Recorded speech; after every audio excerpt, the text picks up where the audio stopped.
Good morning. Good morning. I'm sure a few people are still filtering in, so just thought I'd start off a quick welcome as the final few attendees keep filtering in. My name's Seamus Byrne from Byteside, and I'm hosting this webinar for Phase Pacific on securing your supply chain. We've got a great set of panelists for today's event, so it's really exciting lineup, and it's clearly a really great topic of discussion at the moment. Little bit of the housekeeping stuff. This is in a meeting mode rather than a sort of panel or webinar mode. So it does mean everyone please keep your microphones on mute. You don't have to have your cameras on either. We've just got our sort of key panelists. And if you do have questions along the way, please type them into the chat box, and then we'll keep an eye on those during the discussion and sort of bring them up as things go along. And then we'll very specifically have, a block of time towards the end where we'll really dive into the question and answer side of things. So just a reminder again to keep yourselves on mute we'll kick off a really interesting discussion. I think, as I said, this is about supply chain and securing the supply chain with our great friends from Phase Pacific. There's been so many occasions this year and in the past 2 years where things have come up around supply chain attacks. So it's a really, really topical discussion. I thought I'd go through the list of our key panelists and give everyone a chance to give themselves a quick introduction so that you know who is here. I'll start with Frank Capillari. Frank. Good morning, Seamus. Thank you for that. Frank Capillari, as you've said, is my name. I'm the Managing Director of Phase Pacific, and our organisation focuses on providing test automation and security solutions into the market. And I'm very pleased today to be joined by two of our key partners that we work with very closely from Imperva and from Synopsys. Excellent. Alex Werndl, could you give us a quick intro? Thanks, Seamus. Alex Werndl from Ecosystem 360, global research analyst firm. I act as a research analyst for them in cybersecurity, governance, risk and compliance. Outside of that, also act as a virtual CISO for a number of organisations and sit on the industry board for the Australian Information Security Association. Awesome. Thanks, Alex. Over to Brandon King. Give us a quick intro, please. Oh, we can't hear you, Brandon. Sorry. Let's try this button. Yeah, there we go. My name is Brandon.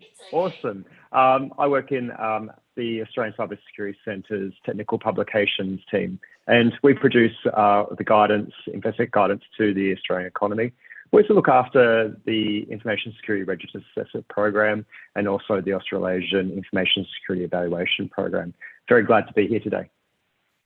Excellent. Really good to have you with us, Brandon. Craig Porter, give us an intro.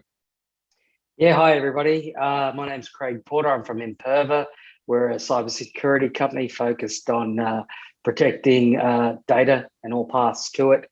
I'm the DevSecOps lead, also responsible for AppSec and API, and I'm helping organisations shift left without the risk and not without compromising on agility.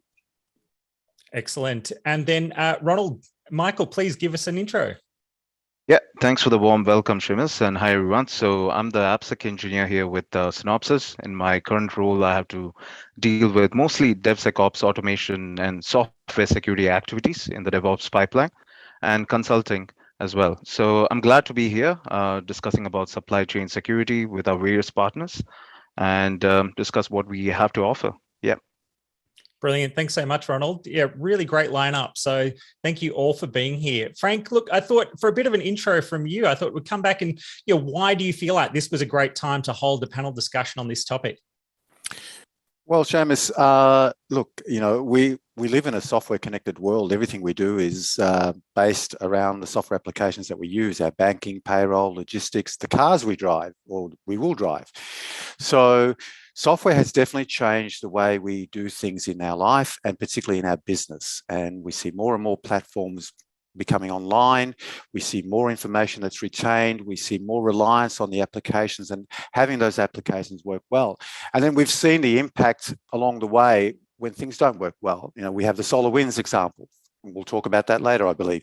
You know, 18,000 of its 300,000 customers were impacted by that. People forget one, perhaps going back in time, Target. Now, Target had 14 million credit card, debit cards compromised, 90 lawsuits, 46% drop in revenue, and $61 million spent on responding to that breach. And then locally, just recently, this week, I read that there were two organisations here in Australia that were compromised, Lang Building Supplies and Network Overdrive. And they experienced a cyber attack, which resulted in, pardon me, demands of many millions of dollars as a result of the ransomware. And there's lots of other examples with utilities around the world, etc. So no one's really immune. So we are reliant on software. I guess also we try and run these sessions because we like to share our thoughts and raise the importance of implementing end-to-end security. And we've seen, you know, conflicting priorities sometimes and perceptions within different groups within the development environments versus the production environment versus the security teams.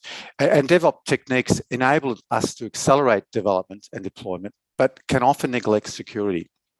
And we see that there's a growing increase in open source applications. And that raises the question about how secure those applications may be. And then there's also management belief, you know, how much security is enough? I had an interesting discussion not so long ago with a security specialist with a company locally here who has a strong belief in deploying security very early in the piece, you know, right at the beginning of the development phase. But his challenge is to get that over the line with the management team. You know, sometimes people have a perception of what is secure and what is not secure. And I think running these sessions and providing these open forums to discuss these points brings that to the fore. Great intro. Thanks so much for that, Frank. Look, to kick things off, I thought we'd talk to our two sort of analysts and industry brains.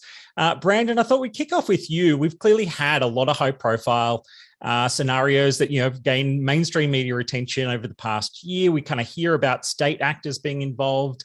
I guess a good question is just why is supply chain seeing such heavy-hitting actors targeting this vector? Yeah, it's really interesting. And thank you, Frank, for touching on some of the public reports of supply chain security that we're seeing in Australia. So to give you an idea of the scale of what we're seeing at the Australian Cyber Security Centre, in the last year, 67,500 reports of incidents in Australia, and it's totaling billions of dollars. So for all sectors and all parts of our economy, we are seeing just massive uptick of activity in this area. And look, the reason why we care so much is the potential for disruption across our essential services here in Australia is quite profound. We know that from the reports that we're seeing that these attacks are touching most of our critical infrastructure, the things that we take for granted being education, health, comms, electricity, water and transport.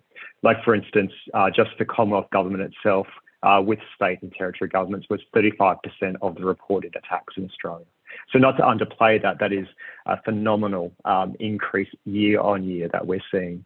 I think what you're going to see more is more of a focus on how do we better prepare ourselves for what we know is happening. The attacker vector of being able to enter into a particularly a protected or a hardened environment through its weakest possible link. I think Frank was a really good example he said about Target and also the recent building supplies. You'll always hear from me. We have 4 things we say to our business partners, and they're very easy. And this is for our lower level maturity businesses, but it's always to back up, patch, update, and multi-factor authentication and go cloud first. And it's that multi-factor authentication that we would see would stop 99% of most of the unsophisticated attacks. Look, I know we want to talk more about SolarWinds and state-based attackers later in the presentation, so I might hold off on just talking to that a bit later, if that's okay. Yeah, of course. So Alex, I'd love your perspective here. How have you seen supply chain risk management itself kind of shift over the past couple of years? And have you seen any, I guess, stats or other details out there that speak to the state of things? Yeah, thanks, Seamus. So I'll look at this from two angles. One is just the observation, just from my various roles within the industry, and maybe from a data perspective, and particularly on the data side of things, looking from a cloud. I think already touched on around that shift to the cloud, but I think that's an important area to focus stats. Just general observations, though. We've obviously spoken about some supply chain attacks. That's shifting awareness, and people are starting to understand that there's a risk to their organizations through their supply chain. So there is a clear understanding that this is a challenge that they need to consider. But just a general observation is everyone you speak to is generally complaining about the number of questionnaires they're getting from their customers now, asking them about their security and the potential impact on their customers. So I think that in itself is a bit of a metric to show that there is a groundswell of interest in supply chain risk, just for the amount of questionnaires that are flying around in the industry. Shifting workloads to the cloud, I've sort of touched on, and I think from a data perspective, what we're seeing from our data is, in terms of shifting workloads to the cloud, we're moving critical information, which means that our risk exposure is starting to grow, and the growth in sort of data privacy awareness is also feeding into the risk piece. So from our stats, CRM, ERP, financials, marketing are the biggest movers of shifting into the cloud. All of those in the last 12 months have doubled from previous years. And there's also a big focus on planned adoption, focusing in areas such as BI and analytics, content management, project management, risk management, and collaboration. So again, we're shifting so much critical information into these, I call them outsourced sort of scenarios. Interestingly enough, one of our stats was from a vendor selection criteria. Security features actually came in 9th overall. Importance in response time backup recovery featured 5th overall in terms of when somebody's assessing a cloud environment or a cloud provider. But security features, so thinking about it in terms of what security features I can use to protect myself in this cloud service or cloud solution, was actually quite low on our radar, or on the radar generally. So it suggests that there's an understanding of the supply chain risk, but it's still fairly limited, and probably an assumption that we're outsourcing that risk up the line. A couple of other quick stats just to throw in there that should help, I think, the conversation. From one of our research reports, around public cloud and the use of, think of your AWS, your Azure, and Google Cloud platforms.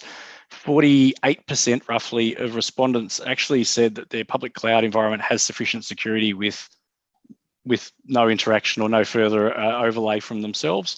32% said that they would complement their public cloud security capabilities with their own, and only 20% said that they actually don't use public cloud. So again, what we're seeing, I think, just generally is there's an understanding of the risk, but I think the understanding is still fairly limited to an extent that we're assuming that the risk is being passed over to that provider.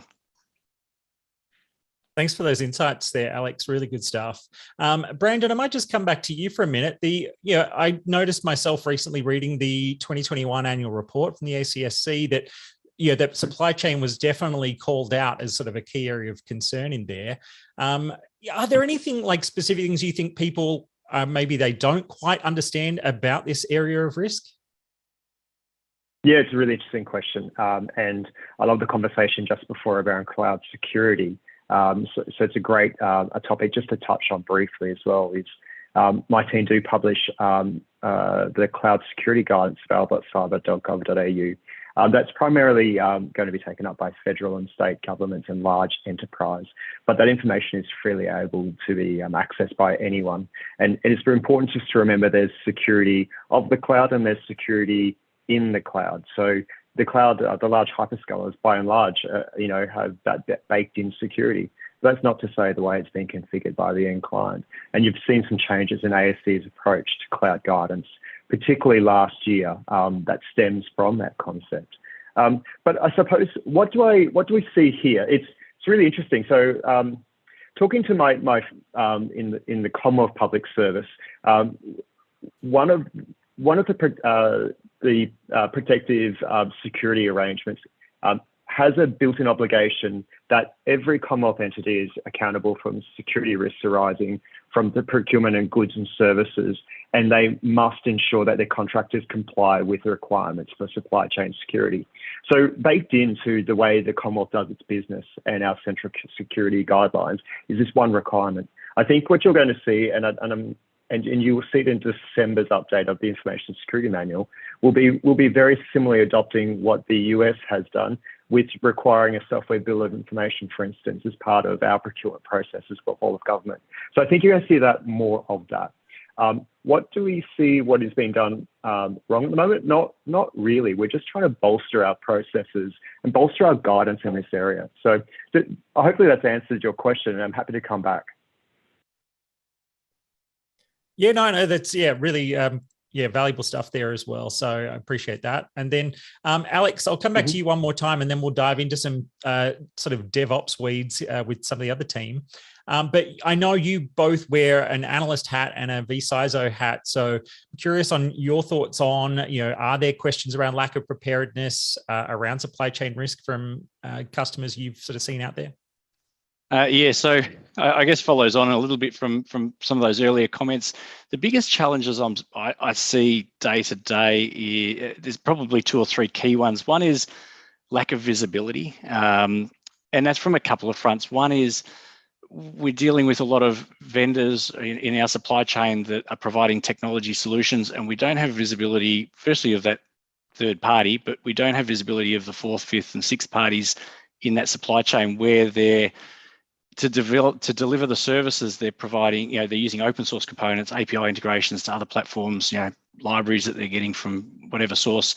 We through our security questionnaires, we're trusting that they've got the right application security methodologies in place, but we don't really have the visibility over that broader supply chain. So that's a definite challenge. I've seen many incidents in recent years where it's been quite difficult to go chasing down what's actually caused a particular incident, because it's actually been 2 or 3 lines up the chain. So that's a big challenge. Lack of ownership of the risk. Again, to that earlier point, there's a little bit of an assumption that the problem's outsourced, particularly in terms of the cloud supply chain, and then the ability to onboard vendors in modern times. Again, going down that cloud path without too much security oversight and just shifting data into those environments. So I guess from a supply chain risk, it's much more around data security that I see the significant risk as a virtual CISO. But then on the other side, understanding your role in the supply chain and being able to ready to address those responsibilities. So I think there's also this we sometimes miss the fact of our importance. And just a really quick anecdote, I was involved in a business 10 years ago that was wiped out from a cyber attack that had about 250,000 clients, and it provided web services. And you don't realize your role in the supply chain until you have 250,000 clients ringing you asking why everything's offline. So I guess it's just understanding our role in the supply chain and having visibility of our supply chain. That's probably the two biggest areas that I see at the moment. Great, thanks, Alex. And that indeed sounds like a painful incident to have been a part of. Look, well, get into a bit of the details from here. Frank, I'd love your insights on how your customers at Face Pacific have actually been approaching these kinds of risks at a DevOps level. You're on mute there, Frank. Is that better? There we go. So as I was saying, it does depend on, it varies from customers to customers, obviously, but it depends on many factors within the organization, their maturity level, when it comes to security, what their business drivers are, and what resources they can apply. So there's really no one size fits all. Many organizations prefer to adopt a reactive approach when it comes to security, which sometimes can leave that organization a little bit more exposed when it's just purely on that reactive approach. Others understand the need to address security at a very early stage in the application development process to minimize costly rework of that code. We've all heard the concept of shifting left, and that's what that's all about, bringing that analysis on the security side of things very early in the piece. Our approach is to foster a proactive development to deployment strategy, where we are able to bridge the gap of remediating security vulnerabilities at development, while also protecting the application when it's in production. And this is the value of having two leaders such as Synopsys and Imperva working together with us to deliver on that. And we refer to that as, the shift everywhere concept rather than just the shift left concept. And, to steal a little bit of one of the stats I stole from the ACSC report, Gartner have said that up to 75% of the breaches that do occur in that application layer. So it is an area that needs focus. It's an area that needs attention. And what we're trying to do is to really bridge that gap with our customers in that DevOps cycle to make them aware that it's not just a question of looking at a proactive approach, but it is a question of not a reactive approach, pardon me, but taking a more proactive approach and looking at it from a complete end-to-end security perspective. Excellent. Thanks for that insight, Frank. I'm going to come to Craig and then to Ronald now. I thought it'd probably be really helpful to understand, within the tools that you provide to customers, what these kinds of threats actually look like. So, Craig, I'll come to you first. How do you feel like supply chain threats look? I guess, first to a more traditional cybersecurity protection or control, and then why integrating protection into the CI/CD pipeline is actually more effective against these kinds of attacks. Yeah, look, I think we've covered it. Most of the attacks are coming through the open source, these supply chain attacks. They're either vendor compromise or exploited third-party applications, open source libraries.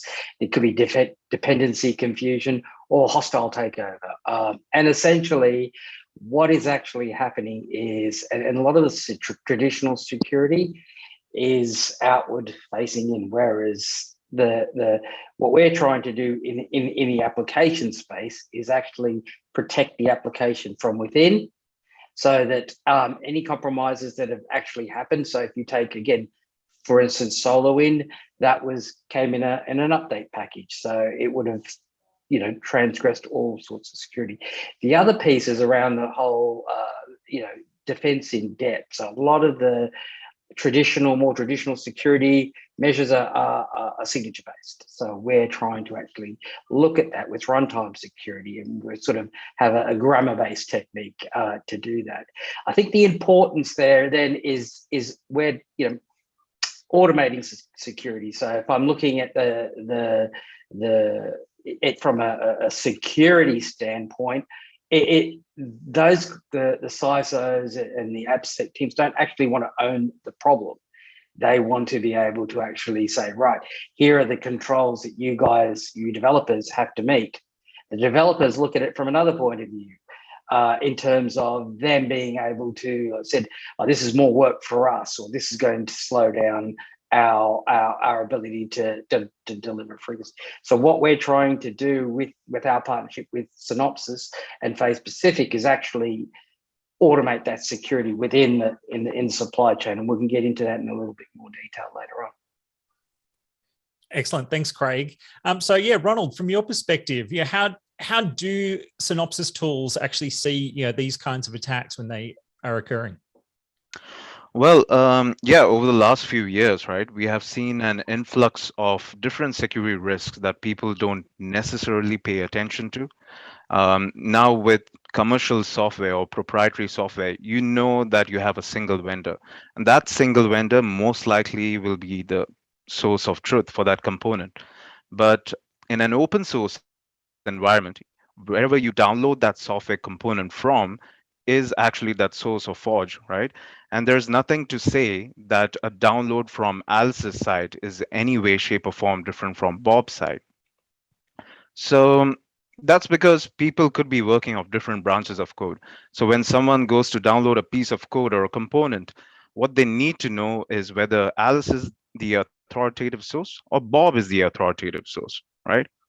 So over the past few years, there have been different types of attacks just exploiting this concept of origin management, So the question really the devs or the security teams need to ask is, how do I know that I have the correct email validation component for your code?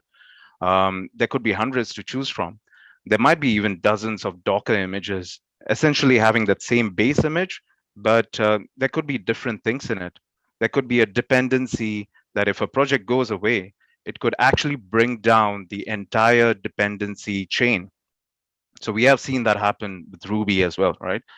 And all the way to potential of project takeover or supply chain attacks in the form of dependency confusion, or even targeted attacks for many high-profile solutions or commercial entities, right? And really, all of this things represent the spectrum of risks that goes beyond the licensing or the vulnerability risks that we have. But it's something that needs to be thought of but whenever you go to actually adopt a particular component in your software, right? Thanks, Ronald. Alex, I'd love your thought here, because clearly when it comes to this DevOps and security cycle, I'm sure you hear tensions between security and DevOps a lot. So what do you feel are the typical concerns that devs have over how security impacts on workflow? I sit in the middle of this every day, Seamus. I must admit, it's a fairly passionate one for me. Craig made some really good points earlier as well, just around that automation and understanding ownership of the problem. They're two really key ones for me. But I guess the tension, there's tension from all sides. First of all, I guess from the development side, security and aligning, creating blockers. Developers want to go fast, and particularly in this world of agile, traditional security methodologies probably haven't kept up with that or caught up with that just yet. So the developers feel that, I think, security is a little bit old school and just there to create blockers and stop them from progressing quickly. And to things like being able to develop locally, being able to use open source libraries, all that sort of stuff that's been spoken about already. But then on the security side, I guess we're probably more worried that it seems like the Wild West. So how do we at least get some semblance of control so that we know that security is built into the throughout the life cycle? So my philosophy, I guess, on this is very much aligned with what's been spoken about already, and I'm really passionate about security getting out of the way and actually creating those automated processes, aligning with the whole CI/CD processes that are in place, providing that agility, providing the ownership of the tooling and the outcomes and the of those tools by the development team, and then security being that almost that audit function that sits on the side that just checks in every now and again. Are you doing it? Are you following it? Are you being consistent? Obviously doing some specific testing from time to time, but really that's the ultimate goal, isn't it? To get out of the way and let the guys do their job, but do it in a very secure manner. So I think the current concerns or the tension is still the fact that there's this lack of understanding between the teams or alignment on what they're trying to achieve. But I think if you speak to most CISOs have the same philosophy. It's getting that messaging across. Ronald, I might come back to you here as well. Like, from your perspective, why do you feel like some of those, sort of security is getting in the way concerns still persist? And how do you try to explain to potential customers how, the tools that you offer, particularly in combo with Impervas, are actually, delivering both for sec and for ops? Yeah, well, definitely a lot to unpack there. So I'm just going to break down those questions, right? So yeah, well, developers' primary job is to build features, right? And to build new functionality. And security teams often like to break things. They break the build, they break the app to find security flaws. So these are really conflicting goals to obviously there's going to be a lot of friction with such opposing mindsets. In fact, we have a report called the Bsim report, right, from Synopsys, where we see a trend where developers dramatically outnumber the security staff. It's of the ratio of somewhere around 1:75, right? So it can be quite challenging to find the right resources to perform any security activity, even on the fraction of applications that organizations have these days. But having said that, the way modern software is built and deployed has transformed dramatically over the past few years. So naturally, the efforts required to secure that software are changing as well. So Synopsys does offer a broad portfolio of software security services and AppSec tools, depending on the risk appetite.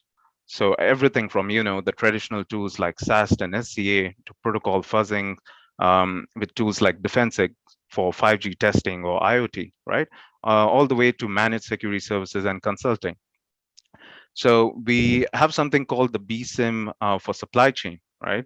Which is describes the set of activities that you can use as a part of your software supply chain risk management strategy itself, right?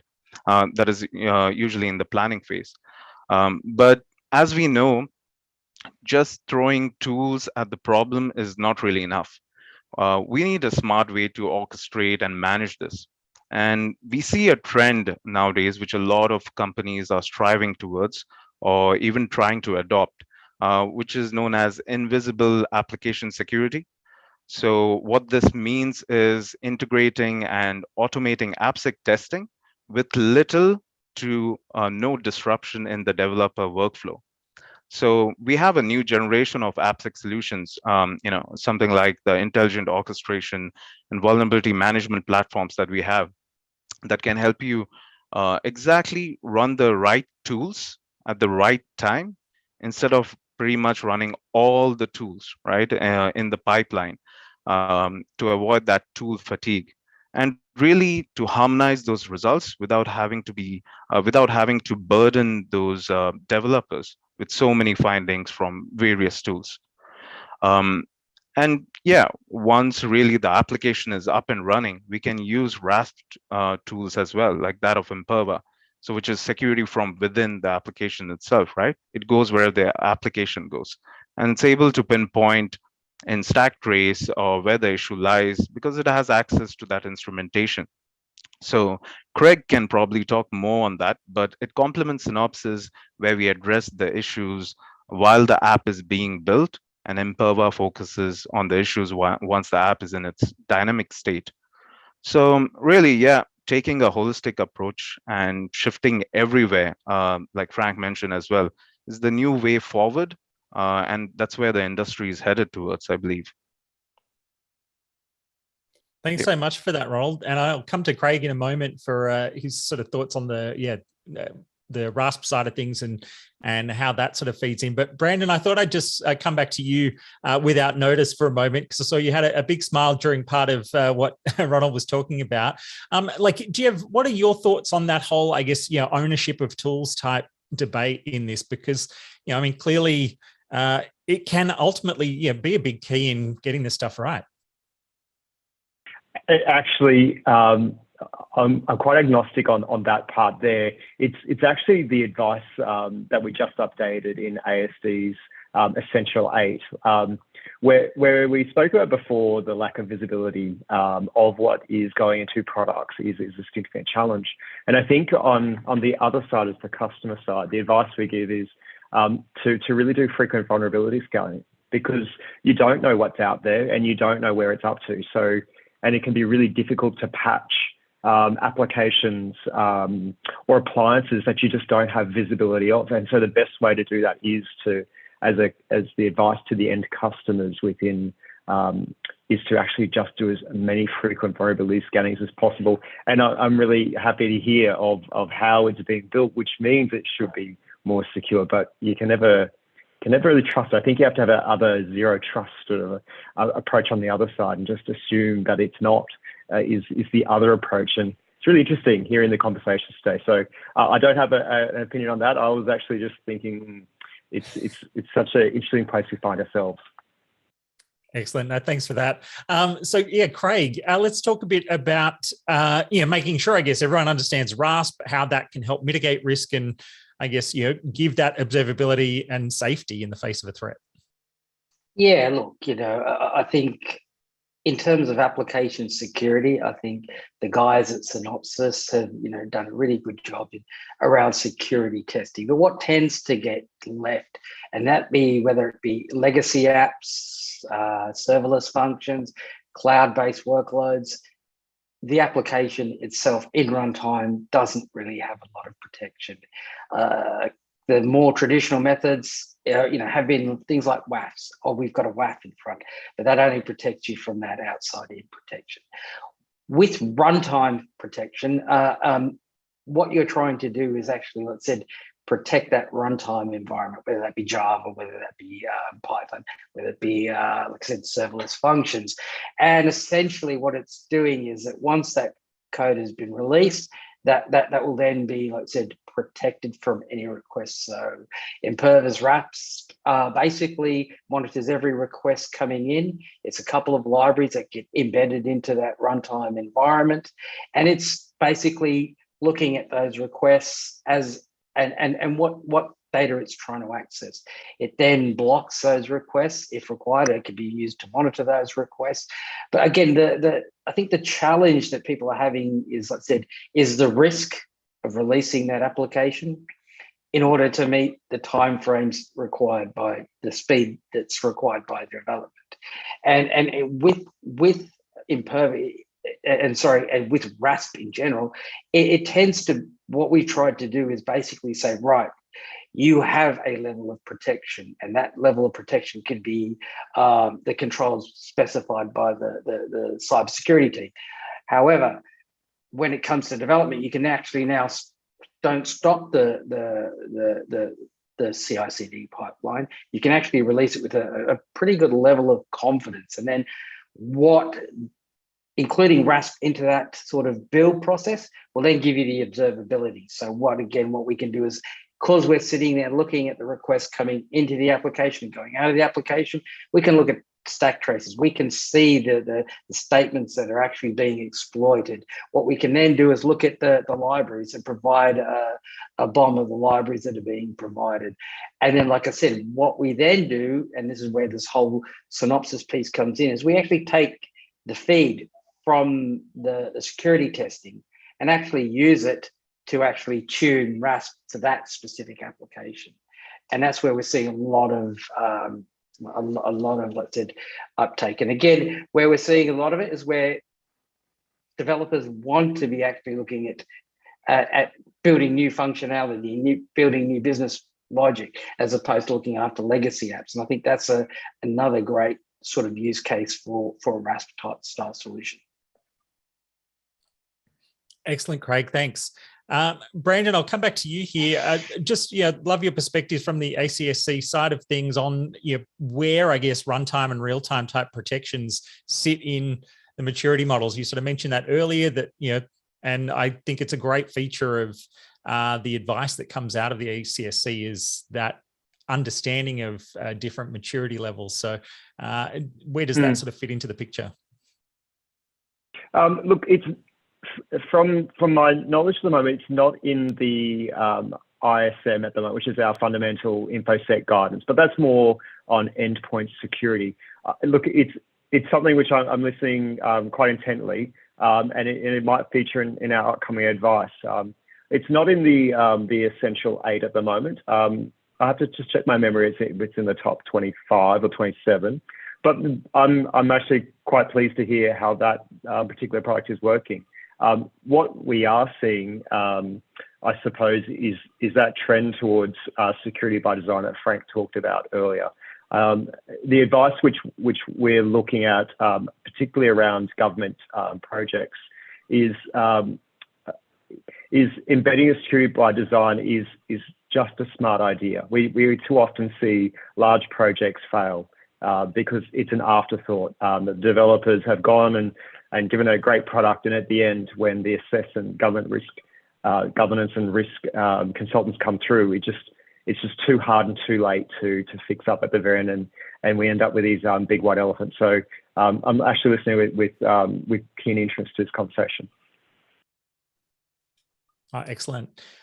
Frank, I'll come back to you here. We want to dive into a few examples from you and the partners. So, what are you hearing about DevOps workflow at your customers that have the right runtime protections in place, and particularly, if they've actually faced any security incidents that these tools have kind of helped to protect against. And you're still mute. I have a bad habit of doing that. My apologies, everyone. So let's start with two key benefits from runtime protection before we move on to the actual examples. So the immediate benefit in having runtime protection is that there's no longer that knee-jerk reaction to a security incident or zero-day protection. So if you look at the example of patching, and we'll look at a specific use case, there's no need to stop work to deploy an emergency patch, or worse yet, wait for the supplier or the vendor to bring out a patch, or the development team to develop that patch. The runtime protection, especially how it's been implemented within the Imperva platform, it blocks threats right from the outset. It's like having a constant virtual patching in place. Alex mentioned earlier visibility as being very critical, very important. So runtime protection also gives you greater insight as to being able to see right down to the line of code that's been exploited, making it much easier to identify where that permanent patch is required. And I've got a couple of examples that they're not local, they're offshore, but one was with a major US retailer. They had all the major security elements in place, but they were concerned about user credentials being exposed.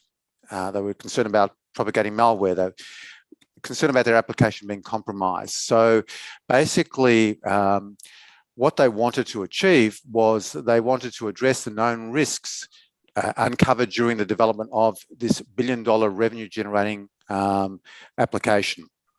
And they deployed RASP, and in deploying the RASP across 1,000 instances of within their production environment, they achieved basically being able to block 10,000 attacks on a particular day, which is in the US referred to as Cyber Monday. So they were able to basically mitigate all these attacks purely because they had the RASP system running.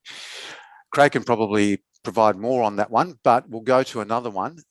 There's also a US telco, which has very strong internal security policies, which require off-cycle patching to thousands of servers running very vulnerable applications. What they wanted to do was mitigate the risk of the zero-day exploits and also eliminate operational costs associated with the type of patching they had to do.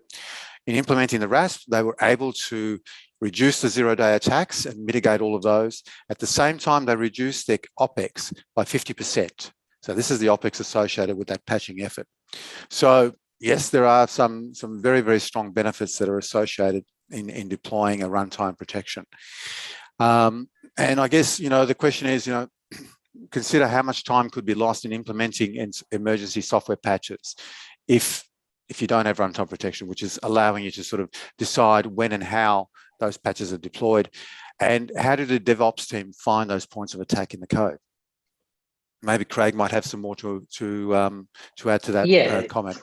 And look, again, there's, just the effort of patching, and then the resources used for patching, and then talking to, let's say, a few government departments around runtime security and patching in general. They were patching up to the server level. A lot of focus now when we talk about cloud security is actually patching the Kubernetes container, right? Or securing the container, but it's not protecting you against what the application's doing or where it's actually being exploited. The other thing too is around, it comes back to, unless the developer has actually instrumented the code properly and told you where what's happening, you don't see the security level events. You're just seeing log files and things like that. One of the great things with runtime protection is we can actually save you tons of dollars on your Splunk ingestion costs, because what we will then do is, like I said, correlate all the events. We'll actually show you real data down to the line of code of where the application is being attacked and where the problems are actually aligned. So that sort of then goes back in. One of the other pieces that we've been doing with the guys at Synopsys is actually using their Blackduck database, right? So that we're actually providing context to the faults that we're actually finding. So then you don't have security teams trying to work out what the vulnerability was. They're actually saving a lot more time and a lot more effort. And again, it doesn't come back to the developer to go, right, I've now got to go through every line of code to define it or check all the different libraries that being called that has actually been exploited. So again, it's a pretty compelling use case. Cool. Now, look, Craig, I also would love your thoughts here to go back to SolarWinds. It's been brought up earlier, but I'm pretty sure that Imperva actually had like specific, tooling around RASP that was able to, help specifically around that event. Yeah, look, and to be fair, we've actually replicated the whole thing in our demo system. So if everyone wants to actually see it happen and see RASP in do its stuff, then it will. But again, this is, if you think about it, right? So I mean, the attackers managed to modify a plugin on the Orion platform, and essentially they Trojanized a component within that, and they then were able to then, like I said, create a backdoor, and they were smart, right? They were actually smart, and they didn't do anything for weeks on end, right? And by the time they decided to fire up, they were then communicating with command and control servers. So yes, RASP and our runtime environment, one of the cool things about it is, again, it uses grammar based, so there's no additional, it's not signature based. So again, it's a defense in depth strategy. The other thing around it, it doesn't go out to machine learning, or you don't need a whole lot of infrastructure to run it. It's essentially three libraries that plug into the runtime environment. But essentially, what we would have done with that is, any of the unauthorized network activity, we would have also picked up as well as your sort of more traditional OWASP attack vectors. And we would have, one of the great things with our RASP solution, it runs in monitor mode, so it would have told you there's a problem. And what we do tend to advise it when you're releasing new applications is put it into monitor mode. And once you're satisfied that we're not blocking any business logic, then you put it into blocking mode, and it would have prevented those sort of attacks. And then just to sort of quickly round it up, again, we've tested this on a number of different applications that are actually out there in the wild. So it not only works for SolarWinds, but Microsoft Exchange, et cetera, et cetera. So we can definitely, like I said, look at look at not only the legacy applications, the applications that you've developed in-house, but more importantly, the COTS applications.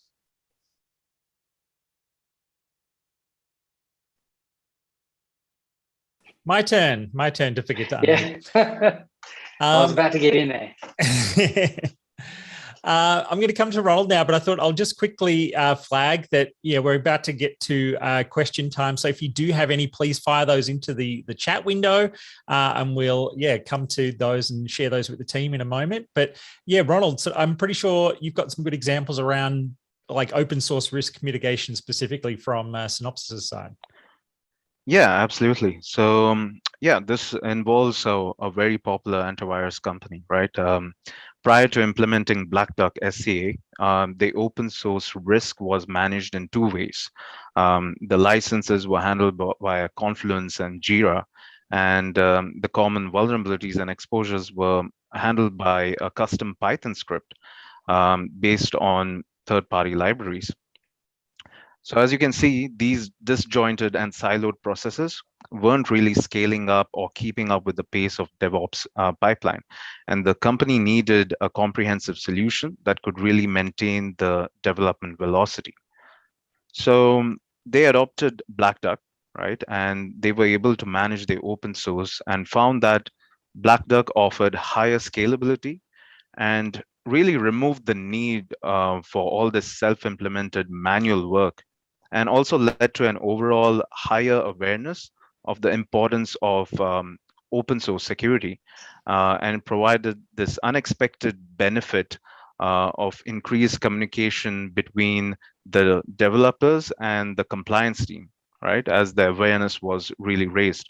So as you can see, with the help of Blackduck SCA, the company was able to really improve the open source security posture and match the fortitude and reliability of its security product offerings. So really strengthening their reputation as a software security leader. So this is just one of the ways, many ways, I guess, we can help our customers. The more we understand the AppSec challenges that organizations are trying to resolve, the better we can try to tailor solutions and services in collaboration even with our partners sometimes, right? So, yeah. That's great. Thanks. I'll come to back to Brandon and Alex for some closing thoughts here. Brandon, I guess you as you said, you've been having a good listen here. But any other sort of alongside thinking on what you've heard, but other final thoughts on the road ahead for managing supply chain risks? Well, it's very exciting to hear of all the work being done, because we know that supply chain compromise will be increasingly targeting all entities, not only Commonwealth, not only large enterprise, but it is a way to make money. And we are seeing the stats year on year compounding. So anything in this chain to break the chain is great efforts by my listening. So to really hone in what the advice I'm giving to large customers is the costs of these attacks is also escalating. So you're seeing quite voracious appetite to weaponize either state or state-sponsored actors. So look, that's what I'm taking away from here. We are seeing it more and more. 4 of the largest vulnerabilities of last year were in particular relating to supply chain security. So look, I might leave it there for my comments there. No, I appreciate that. Thank you. And Alex, I always think from people like yourself, is there a one thing that you often throw at folks to keep in mind when they're thinking about how to manage the future on this side of security? Yeah, I've actually probably got a list of 5 or 6, but I'll contain it to the one, Seamus. I think automation's the key. I think that's been the just in terms of DevOps and applications. If you're a developer of applications, look for automation. And just quick stat from our data with the ecosystem hat on, about 60% of organizations actually have deployed AppSec solutions or are planning to deploy in the next 12 months. A large majority of them are actually planning to use managed service providers for that capability, but that skews more towards the enterprise level than the smaller businesses. So that's obvious. That happens fairly often with security in particular, where we see the maturity at the higher end sort of flow down. So I think automation, regardless of whether you're a consumer, with products in the supply chain that you're consuming, you're looking for that automation in the development processes for those organizations, or whether you're in the supply chain, you're developing applications and you need to embed automation. And the simplest way I can put it is, if you're not seeing it in the questionnaires that you're getting already, or you're not asking it in your questionnaires, it will happen very soon around, what AppSec are you doing? What AppSec controls have you got? Have you got automation throughout the life cycle? This whole shift everywhere piece. So I think that's the big takeaway for everyone to think about. Thanks for that. So there's no specific questions so far. One thing I did want to just check in, Ronald, I might come back to you about this one, is that Blackduck's been mentioned a couple of times, but I just thought it might be worth explaining for people who might not know exactly what that's doing. Yeah, for sure. So Blackduck is a software composition analysis tool, right? It has a lot of functionality, not just in the traditional sense, right? I guess to have a meaningful adoption, we really need to choose the least friction path. So we need to integrate security at every stage. So right from the security or sprint planning, while the developers are writing code in the IDE itself, we also offer Blackduck SCA IDE tools, right? Which is just basically a plugin. So as and when you're typing the code, they flag the vulnerabilities. And once in the pipeline, you can focus more on optimizing and running not just Blackduck, but any tools which are really necessary. We also have binary analysis, which will basically, as part of Blackduck, which will crack open the binaries like exe files, RPM packages, WAR files, or jar files, right? And really, at the end of the day, using orchestration and automation to really bring everything together. But we must not forget that AppSec isn't just simply about deploying tools and running tests. It's also about aligning people, process, and technology to address that AppSec risk holistically. And we could also do a lot of activities just by hiring consultants and services, right? To give you that different lens and perspective on where you need to really channel the efforts in the most efficient way forward. So, yeah. No, that's really helpful and sounds really, really useful. So, Frank, I might come back to you here for some closing thoughts as we get close to the end of the hour. Yeah, please take it away. Thank you. Well, firstly, I'd like to thank our audience for participating today and giving up their time and listening to some of the insights we've had here today from the various panelists. In particular, I thank my partners from Synopsys and also from Imperva, but also a special thank you to Alex and Brandon as well for taking time out to share their thoughts from an industry perspective. I hope it's been valuable to those attending and listening today. I mean, there's been a lot of good thoughts, a lot of good inputs. Obviously, from my perspective, supply chain is a complex topic. It's also a very critical topic, I think, and it does start from when the application is developed right through to production. I mean, it's that whole strategy, I think, that people need to consider when deploying an AppSec strategy. And, I think we've heard the word visibility mentioned a few times, and that's where a lot of these different approaches, techniques, and tools can help with better visibility in terms of where the problems lie and being getting on top of those problems very early in the piece and very quickly to protect the application and protect the assets that the application is actually carrying, all that critical information. So with that, look, I just encourage anyone on the call, if they wish to have more detailed information or further discussions with myself, my team, or the Imperva Synopsys team, to please contact us at Phase Pacific, and we'd be very happy to talk about all these topics in far more detail and talk about your strategies and seeing perhaps how we can help you. Yeah, that's fantastic. Look, Frank, thank you so much. And again, a big thank you to Craig, Ronald, Alex, and Brandon. Brilliant insights, really, really useful. And of course, yeah, thanks to all of you for giving us some of your morning to learn more about this space. Hopefully you are more optimistic about how you can solve these problems and less afraid of what's lurking out there in the future. So thanks once again. And yeah, thanks to Phase Pacific for hosting this event.